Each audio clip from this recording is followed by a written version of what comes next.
Its way towards Bermuda, and we check in on damage left behind in Puerto Rico and the Virgin Islands. Plus, we continue to take you beyond the atmosphere to interesting space phenomena you can see from home. We'll explain. WBRC Fox 6 News. First Alert Weather Extra starts now. Well, check out this live view from Pembroke, Bermuda. Rainfall from Hurricane Ernesto set to begin as early as tonight. A strong winds and storm surge will impact the island late tomorrow. Hurricane watch and warning is already in effect.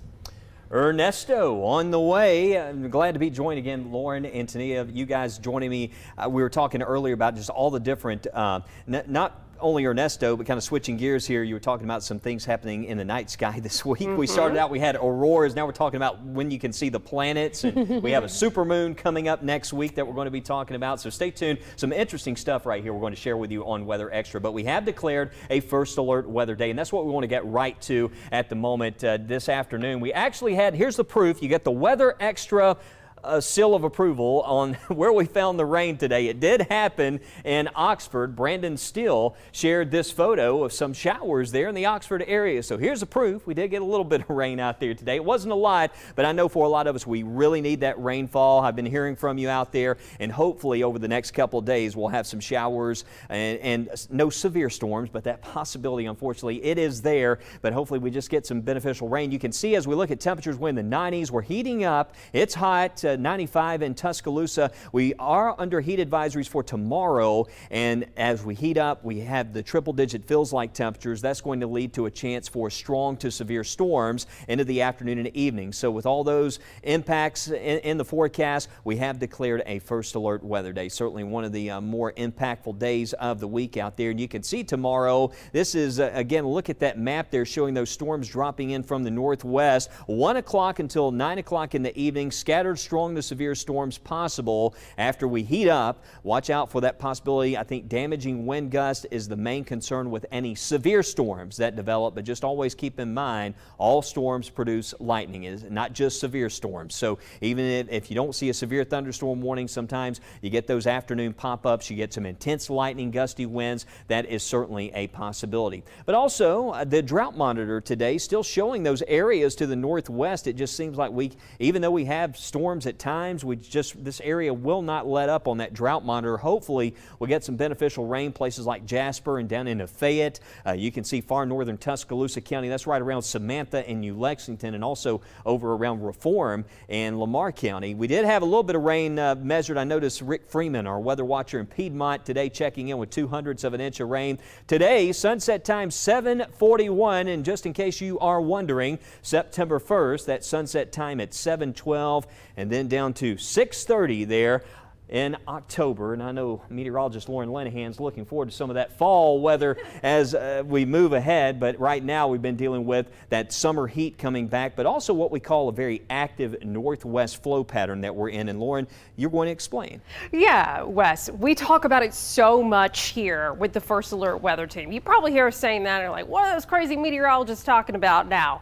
Well, the northwest flow pattern, we want to give you that weather lowdown. When you have northwest flow in the atmosphere, we're talking about higher up in the atmosphere. If you go up about 18,000 feet, you have some really strong winds up there. As meteorologists, we measure things by pressure levels and millibars. So you go up in the atmosphere, you get to the 500 millibar level, that's 18,000 feet up. That's where you have some decently strong winds that help to steer weather systems. And so what we've got, the setup right now we're under a ridge of high pressure. But what's going to happen as we get into the weekend is this high pressure ridge is going to shift more to the west. So when that happens, we are going to be on the east side of that ridge. When you have high pressure in the northern hemisphere, which is what a ridge is, air moves clockwise around that. So if that's to our west, where are the winds coming from higher up in the atmosphere?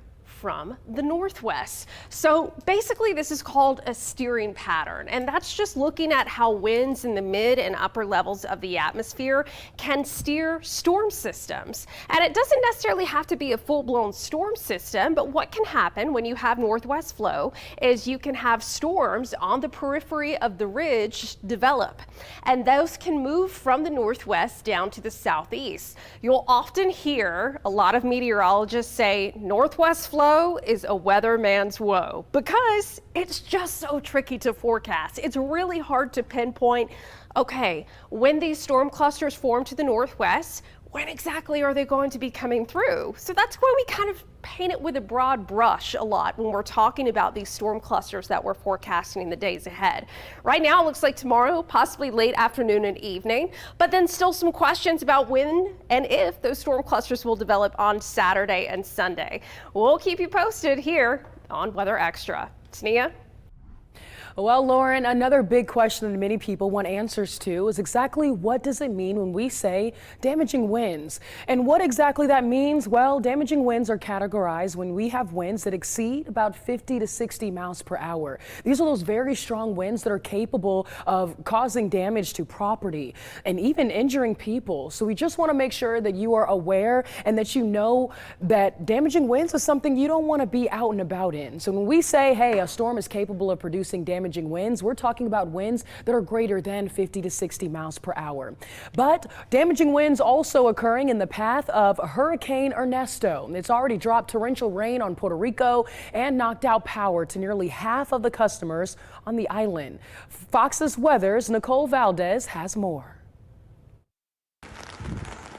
Hurricane Ernesto is gaining strength as it heads towards Bermuda on Thursday. It's expected to pass near the island this weekend as potential Category 3 storm. Officials here in Puerto Rico, as well as on the U.S. and British Virgin Islands, are in recovery mode after Ernesto blasted the region with flooding rain. At times, winds as high as 65 miles per hour, knocking over trees, forcing road and school closures. Definitely had some downed trees in my yard. The banana trees were down, the moringa trees were down. The conditions led to island-wide blackouts on St. John and St. Croix, and at one point on Wednesday, about half of all customers in Puerto Rico were without power. Luma Energy says crews are working around the clock to restore electricity with plans to prioritize hospitals and the island's water and sewer systems. We've ordered 150 more resources to move quickly and to get this restored as quickly as possible. Before the storm pulled away from the U.S. territory, it dropped more than a half a foot of rain. Officials now working to assess flood damage, but say they've not found anything that'll be difficult to repair. We're still managing the aftermath of the heavy rains that are causing areas to be flooded. Around 200, maybe 300 people island-wide have to go to certain areas that, have shelters. And forecasters expect Ernesto to create dangerous beach conditions up and down the East Coast through the weekend. In San Juan, Puerto Rico, I'm Nicole Valdez, Fox Weather.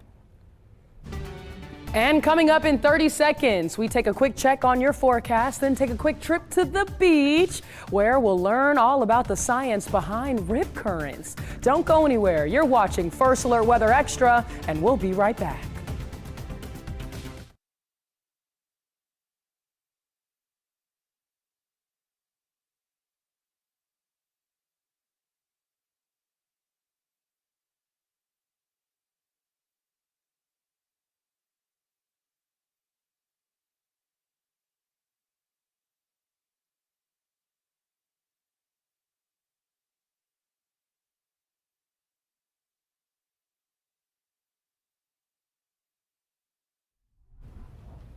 Welcome back to First Alert Weather Extra. Meteorologist Lauren Linehan. We've been talking about how we have a heat advisory in effect for tomorrow. And honestly, personally, I was already sweating today. So, that means tomorrow is going to be a bad time. We've got feels like temperatures, even as we get closer to sunset, well into the triple digits over in West Alabama, feeling like 101 right now in Centerville. So, hey, tonight, if you don't have any plans, maybe you're going to be going to the Barons baseball game for Thirsty Thursday. The first pitch is at 7 p.m. Ooh, and it's a 90s thing. So I hope all the 90s kids come out and enjoy the evening. Make sure that you are keeping it cool. I know it's Thirsty Thursday, but you still got to be getting your H2O, because even though temperatures may be in the 80s by 7 o'clock, as we just saw with those feels like temperatures, the humidity is not playing around. But maybe you can't make it to the Barons baseball game for tonight, but need a little quick getaway to the Gulf Coast this weekend. Honestly, weather not looking too shabby, just a few little hit or miss storms as we go through the weekend, and honestly looking pretty dry along the Alabama Gulf Coast and Florida Panhandle next week. The one problem is the heat and humidity is unrelenting right now. I will say some good news though for along the Gulf Coast at least is that, hey, look at that low rip current risk. Looking forward to it. Just still be careful in the water regardless, but not looking at major issues. Tania? Thanks, Lauren. And as those dangerous rip currents occur at many beaches across the country, meteorologist Brady Taylor speaks with a leading rip current expert to find out more about how they form and how you can keep safe in this week's Degrees of Science. Well, rip currents are seaward directed jets of water that can happen anywhere you have breaking waves, so all along the coastal U.S. and even in the Great Lakes. And they're typically maybe, tens of yards wide. They can extend offshore up to 100 yards or more, so maybe the length of a football field or more. And they can reach speeds exceeding 5 miles per hour, which I know to most people probably sounds pretty slow, but your top Olympic swimmers average about 5 miles per hour. And so if you've been to the beach, you might have seen kind of shallower spots like sandbars close to the beach. Those sandbars can affect how waves are breaking and cause situations where you might have, larger breaking waves kind of over a sandbar, and then deeper areas where you have less breaking. And that sets up this circulation, because where you have waves breaking, you're pushing water up on shore. You get higher water levels where you have those waves breaking more, less where you don't. And the water flows downhill, and so it flows towards those channels and then offshore, creating a rip current. They're a huge public safety risk. Last year, we had at least 90 rip current drownings. That's kind of typical. And, to put that in context, last year, rip currents were the second greatest weather-related fatality in the U.S., behind only heat. So ahead of flooding, ahead of tornadoes, ahead of hurricanes, rip currents were the second most weather-related fatalities. Rip currents don't suck you under the water. They just pull you away from shore. So if you can just float, stay on the water surface, wave, yell for help, that'll give a chance for someone to rescue you. If you're a strong swimmer, what we tell people is, swim out of the current along the beach. So you swim along the beach till you kind of feel like you're not being pulled away from shore anymore, and then kind of back to shore at an angle away from the current, letting the breaking waves push you towards shore. Great explainer there, but still ahead on First Alert Weather Extra, we talk about your First Alert weather day for tomorrow, as well as bring more cool space phenomena that will have you looking high in the sky. We'll be right back.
Welcome back to First Alert Weather Extra. Meteorologist Lauren Linehan. We've been taking you beyond the atmosphere this week, and that doesn't stop here. On Monday, a super blue moon will take over the sky. This means that the moon will be slightly closer to the Earth, and it's the third of 4 full moons this season, which is typically an unusual occurrence. The next super blue moon will be, in January 2037. So y'all better be ready to look at this one. And check out this photo sent in by Nick Boone of Mars and Jupiter. How beautiful in the night sky early yesterday morning. Kind of gives me Christmas star vibes. The best planets you'll be able to see tonight are Saturn and Jupiter. So hey, if you have something better than an iPhone like I have, be sure to send those pictures in on the First Alert Weather app. And hey, stay tuned for Weather Extra over the coming days. We will be speaking to an expert about Monday's super blue moon and why this is such a rare occurrence. Wes?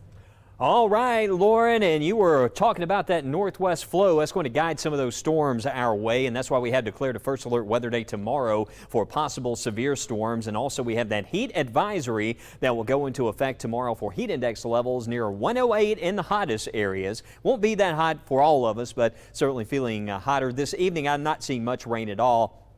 Did have a couple of showers in East Alabama. Those have dissipated. So if you're making plans about to head out the door, no problems. It's another warm night. I actually stepped out last night after the late shows, and I was at home and just noticing how nice it felt during the evening. I mean, you can just tell that fall's not far away, but the evenings feel nice, but it's going to feel more humid here as we go into Friday and Saturday, and that's going to lead to those scattered storms. Watch this tomorrow afternoon. I want to put this into motion. You can see how the model data picks up on those storms later in the day, so we will have a chance to heat up out there. It's not a total washout, and for a lot of us, we're going to miss out on the rain, but where those storms develop, some of those could be quite intense. Some intense lightning, gusty winds, and some of those may flare up to the severe level, and that's why we have declared the First Alert Weather Day. But the same again on Saturday. Notice Saturday by the afternoon, you see that model data picking up on a good coverage of showers and storms. Timing wise, basically tomorrow, just watch it between 1 o'clock and 9 o'clock. This is not like where we see one line of storms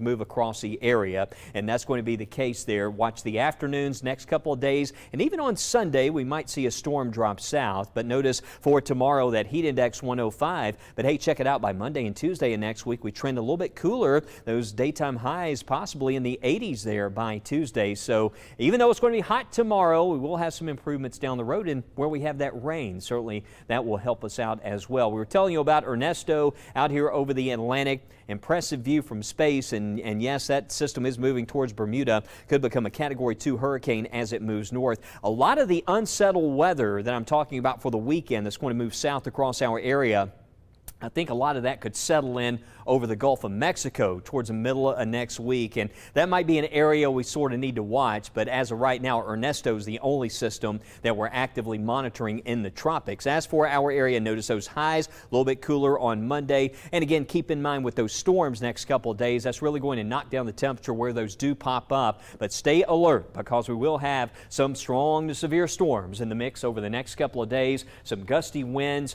and it's going to be a much calmer start there, it looks like, as we go into next week. But I did want to mention today I had a chance to travel to Tuscaloosa for a weather visit earlier today, and I spoke to the Westervelt company in Tuscaloosa, and the camera, I promise you I didn't grow a goatee. It looked like the camera shadow there caught me in the right angle, but I tried to catch a little selfie there with the group, and they were wonderful. We were right there at the University Club off of University Boulevard in Tuscaloosa, and they had a big meeting there earlier today talking about several topics around the company, a lot of foresters in the company, and I actually spoke to one of the employees talking about some of the mitigation and some of the just looking at tornado climatology across the southeast. A lot of weather involved with what they do there, and I certainly appreciated the invite. A lot of great questions and a great time, Tania, and great talking about the First Alert Weather Team and First Alert Weather Extra. Oh yeah, and we're going to bring you the extra right now as we take you beyond the 7-day, looking across the nation. A good mix as far as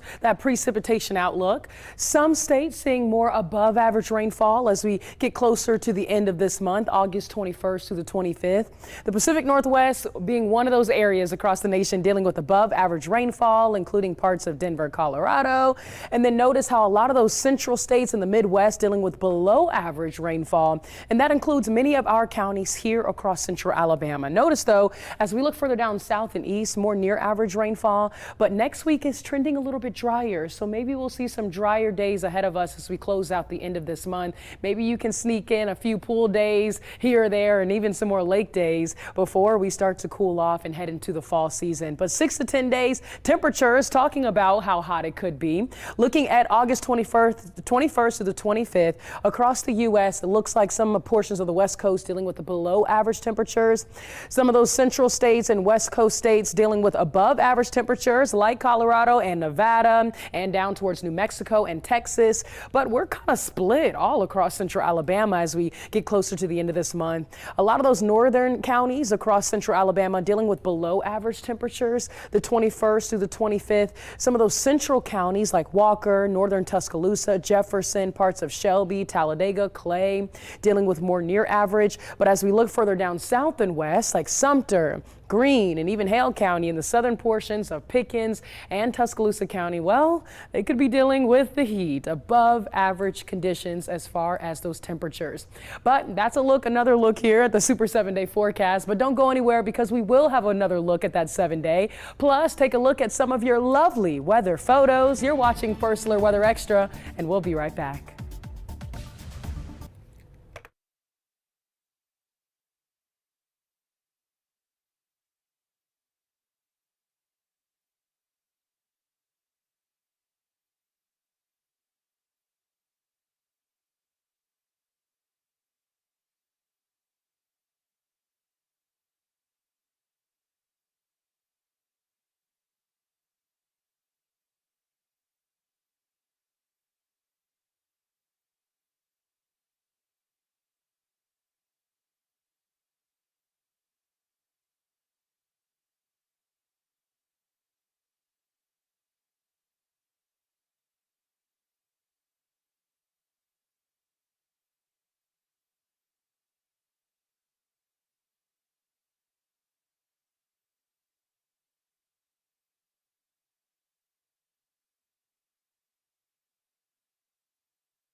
And this view, I was going to say lovely and viewer at the same time. Yeah, this is a lovely photo from Odenville. It's a sunset from Yvonne Craig. We love to see it. Love those colors there during the evening hours, and also a nice view from Houston, Alabama, from Casey Moon. Nice sunset view. Oh, yeah, I like that one too. That's another cotton candy sky. Yeah, I was just about to say that, Wes. And then another nice view of the sunset over Smith Lakes, and from who else but Buddy. Absolutely gorgeous. You see the dog though at the bottom of the screen. Buddy's in a yacht or a boat. Oh, there's Buddy. So do we think Buddy himself tweeted it? Yeah, I like that. Oh, and we always love our dear friend Ryan Carty. A beautiful view as he's flying into West Palm Beach. Ryan Carty, let me tell you what, he gives you the views from above, and then all of a sudden you see he's out in the Great Plains. He's tracking tornadoes. That guy's all over the place. He really does an incredible job, Ryan Carty there in the Birmingport area. But share those photos. It's one click on the weather app. You've got to also get those photos right. Is it? We want to make sure they're in the right horizontal. Right? Yeah, horizontal. We love a good. I know everyone. All the kids are on the TikToks these days, but we do need a horizontal video. It just looks better, doesn't it? Yeah, on TV. Yeah, on TikTok. Trying to keep up with all this stuff, right? TikToks and Instagrams. Hey, here's our 7-day, and listen, it's a first alert weather day tomorrow. We did declare that for the possibility of some strong to severe storms again tomorrow. When do you need to be watching out for storms? We're still thinking afternoon, right? After 1 o'clock. Yeah, and hey, typically in the summertime, you can see a thunderstorm pop up in the afternoon, but sometimes with northwest flow, it's going to do what it wants to do, and you can get stuff in the morning and evening, but at least tomorrow it looks more like afternoon. It does. It's really timing out more into the afternoon, and this is not the kind of setup where we're expecting tornadoes. It would be some straight line wind gusts. It could be quite intense there later in the day, so let's watch for that, and just note that with any storm that pops up, lightning, but on top of it, it's going to be a hot day, so I think we're going to be hoping for at least a little rain to cool us off, right? Oh, yeah. Well, we'll have updates tonight, 1st at 9. See you guys then. Have a wonderful evening.